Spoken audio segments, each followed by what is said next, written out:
आएंगे, अभी आपके पास आएंगे, अभी और गेस्ट भी हमारे पास। रविंद्र सिंह जी, सर ये देखा जाए केशव प्रसाद मौर्य लगातार आप पर आरोप लगा रहे हैं और तमाम सवाल खड़े कर रहे हैं, और ब्रजेश पाठक ने कहा कि अब गुंडे जेल में हैं, हमारी सरकार ने ऐसी कार्रवाई की, गुंडों को जेल में भेज दिया, इंडिया गठबंधन ने नए डिब्बे में पुरानी मिठाई है, और कहा कि इस बार तो हम इटावा और मैनपुरी दोनों जीतने जा रहे हैं, इतनी तेज हवा बीजेपी की चल रही है। भारतीय जनता पार्टी अपने पैदाइश के समय से ही मुंगेरी लाल के सपने बुनती है, और ऐसा सपना अगर वो लोग बुन रहे हैं तो उसमें कोई बुराई नहीं है। अब मैं आता हूँ रुझान का, जो प्रथम चरण का रुझान स्पष्ट हो गया है। रुझान बता दूं रुझान क्या है। गृह मंत्रालय में और वित्त मंत्रालय के ऑफिसों में आग लग गया है। अब देखना है कि प्रधानमंत्री कार्यालय में कब आग लगती है। मोदी जी की गारंटी के खिलाफ 102 सीटों पे चुनाव हुआ। 2014, 2019 में बहुत सारी गारंटियां लिया था मोदी जी ने। ये भी कहा था चौराहे पे पकड़ के जो चाहिएगा वो कर लीजिएगा।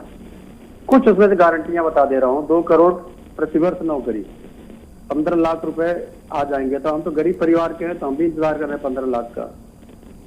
फिर रुपए का मूल्य बढ़ेगा, 84 रुपए हो गया 57 रुपए से। किसान की आय दुगनी होगी। अमित शाह जी ने कह दिया 5 साल बाद। गंगा मैया की सफाई कर देंगे। हाई कोर्ट ने कहा भयंकर घोटाला हो गया। किसानों के एमएसपी बढ़ा देंगे। तो मोदी जी ने माफी मांग लिया, क्षमा मांग लिया, गलती हो गई। उसके बाद से किसानों के ऊपर फायरिंग करा दिया, जैसे जनरल डायर ने कराया था। कीले लगवा दिया, ऐसा जैसे बाघा बॉर्डर बना दिया। हम लोग क्योंकि गांव से आते हैं तो स्मार्ट सिटी की कल्पना कर रहे थे। तो 10 साल से स्मार्ट सिटी देख रहे थे, दिखाई नहीं पड़ी कहीं अभी स्मार्ट सिटी।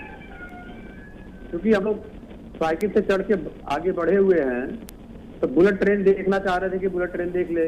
तो हमारे राष्ट्रीय अध्यक्ष जी ने हम लोगों को मेट्रो तो दिखा दिया, तभी बुलेट ट्रेन देखने की बड़ी इच्छा है, दिखाई नहीं पड़ा कहीं। पेट्रोल डीजल का दाम सस्ता कर देंगे, कहीं पेट्रोल डीजल का दाम अब इनका एक कहीं नहीं दिखाई पड़ा।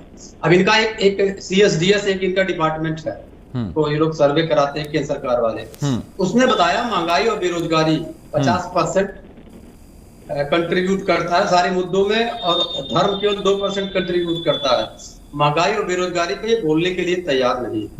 फिर घर घर खेलते हैं, जैसे अब छोटे छोटे हम लोग थे तो गुड़िया गुड्डी का घर खेलते थे, इस घर से उस घर में से मोदी जी खेल रहे, खुद तो भाग आए गुजरात से, अब दूसरे के भागने की बात करते हैं। भाग गए तो नीले से यार को सब कुछ नीला ही नजर आता है। अब इन्होंने किया क्या, एक आभासी बिल दिया था, नारी वंदन बिल। अच्छा लगता है सुनने में बहुत। मैं बोल रहा हूँ तो मैं गर्वान्वित महसूस कर रहा हूँ। तो मैं सोच रहा था यार इसका कुछ ट्रायल तो होगा ही जनता पार्टी में। तो मेरी जानकारी में जो 417 सीटें इन्होंने घोषित किया है, उसमें से केवल 68 महिलाओं को टिकट दिया है, जबकि इस हिसाब से 180 महिलाओं को टिकट दिया जाना चाहिए। और इस पूरे चुनाव में जो दोनों पक्ष, एक इंडिया गठबंधन, एक एनडीए गठबंधन रैलियां कर रहा है, चुनाव प्रचार कर रहा है, तो इंडिया गठबंधन में तो इंडिया शब्द सुनाई पड़ रहा है, लेकिन एनडीए गठबंधन में केवल मोदी सुनाई पड़ रहा है। वहां तो भाजपा भी बड़ी मुश्किल से सुनाई पड़ रही है। एनडीए गठबंधन तो पता नहीं कहां चला गया। रुझान स्पष्ट है, जो 102 सीटों पे हुआ, इससे भारतीय जनता पार्टी देश की सत्ता से बाहर हो चुकी है। इसलिए मोदी जी की बेचैनी।